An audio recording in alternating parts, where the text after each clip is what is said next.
मोअज़्ज़ज़ सामीन हाज़रीन, तुहानू डॉक्टर मुहम्मद शब्बीर सहर दी तरफों अस्सलामु अलैकुम। मैं तुहाडे सामने अज एक अपना कलाम लैके हाज़र होया वां, ऐदा मुखड़ा ए फितरत।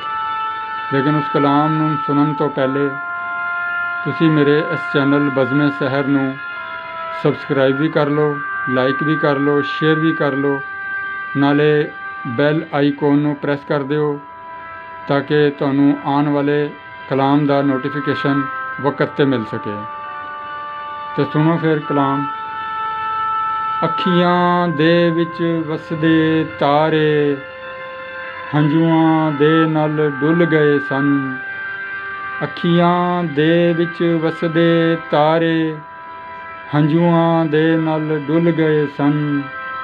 अखियां विचों डुले ताईं मिट्टियां दे विच रुल गए सन। अखियां विचों डुले ताईं मिट्टियां दे विच रुल गए सन। पलकां मोती सांबे सन, उच्चा रैण वसेरा सी।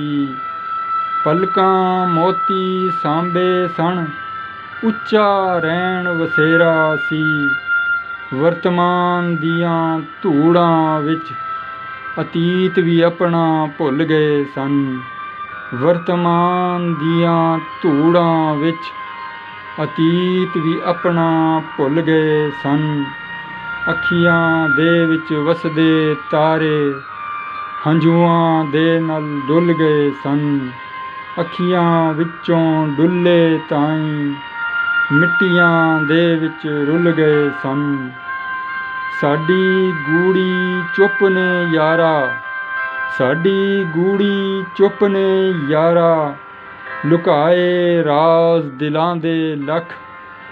साडी गूड़ी चुप ने यारा, लुकाए दिलां दे राज दिलां दे लख। की करदा फिर सहर नुमाणा, जद वैरी वरके थुल गए सन। की करदा फिर सहर नुमाणा, जद वैरी वरके थुल गए सन। अखियां दे विच वसदे तारे हंझुआं दे नल डुल गए सन। अखियां विचों डुले ताईं मिट्टियां दे विच रुल गए सन। अखियां विचों डुले ताईं मिट्टियां दे विच रुल गए सन। अखियां दे विच वसदे तारे हंझुआं दे नल डुल गए सन। हंझुआं दे नल डुल गए सन।